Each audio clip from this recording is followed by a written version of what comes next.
Hey guys, one of the things I like to do anytime I'm going to do a video, whether it's in the garden or the greenhouse, one or the other, is try to clean up a little bit. And outside, that generally involves cutting grass, doing a little bit of trimming. Sometimes you can't do it, it's just too wet or whatever, you just don't have time. But if at all possible, since I'm going to cut the grass anyway sooner or later, I might as well cut it and then do the video. Now, regardless of what kind of mowing you got, whether you got a push mower, a riding mower, zero turn, a bush hog, whatever kind of mower you have, it's always a good idea when you go around your garden to blow that grass and weeds away from the garden. Mother Nature is already working pretty hard with the help of the wind, the rain, the birds, all those things, trying to get the weed seed into the garden. So when you're going around your garden, blow everything as far away as you can. The same thing applies to just letting the weeds grow up around the garden in general. If you let everything grow up there 3 or 4 foot tall and seed out, the wind blows them into your garden, you end up with a mess. So it's a good idea, if at all possible, keep it cleaned up around there. Sometimes on the end of your rows you get a situation where the dirt's uneven and you can't run over with the mower without plowing into the dirt, so do a little bit of trimming. Get the string trimmer out. In this situation where I have 4x4 posts concreted in the ground, and the wire anchoring it, I can't get to it with the mower, so I got to take the string trimmer and just clean it up a little bit. Once you get everything cleaned up, it looks really good. It's nice to be able to take a step back and say, wow, that looks good. I've talked about this trellis system a little bit in the past, and basically I just got 4x4 posts on the end, and my center supports a top rail for chain link fence. It's about 1.25 inch pipe, I think a little bit less than that actually, OD. They're swaged on one end so you can just slide them right into one another. I put the little brackets up on top and just made me a real quick frame. To put them in the ground, I've had a bunch of scrap pieces left over from the greenhouse. I just take the 4-pound hammer, drive them in the ground, and then when you do that, you're going to mess up the end of it. So what you do is I come back with the angle grinder, cut the top off nice and flush, and then my next piece of pipe will slide right in. Sometimes it doesn't go all the way in. You got to get the 4-pound hammer and persuade it a little bit.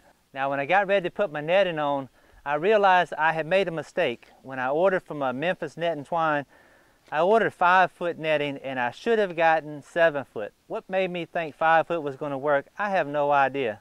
But rather than box the stuff up and mail it back and reorder again, I figured I'd improvise a little bit and go ahead and make this thing work. So I put the first piece up, and you've seen me use the trellis clips inside the greenhouse for securing the tomatoes to the twine.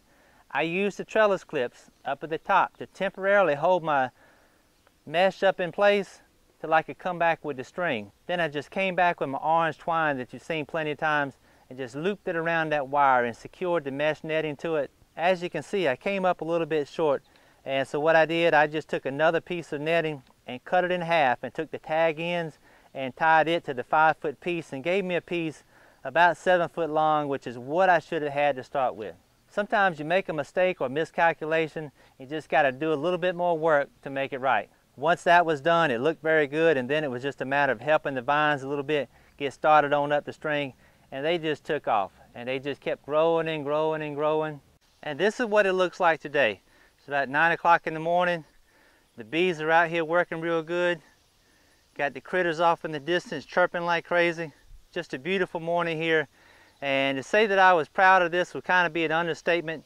I've never grown pole beans outside before, not successfully. I did try a few last year on a little small trellis with nothing but a bunch of string. I didn't put any time and effort into it, and I didn't get anything out of it.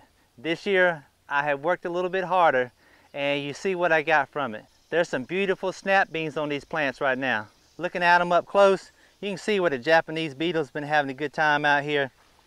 That ain't really no big deal. As long as they don't eat my beans, I'll be all right. But you can see some nice looking snap beans up under here.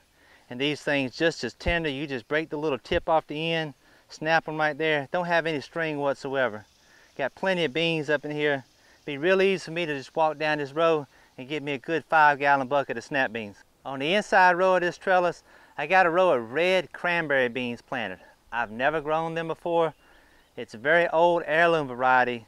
There's some people out in California sent me the seed for them a while back. I think the YouTube name was Dr. Flock, and I wanted to see how they would do out here.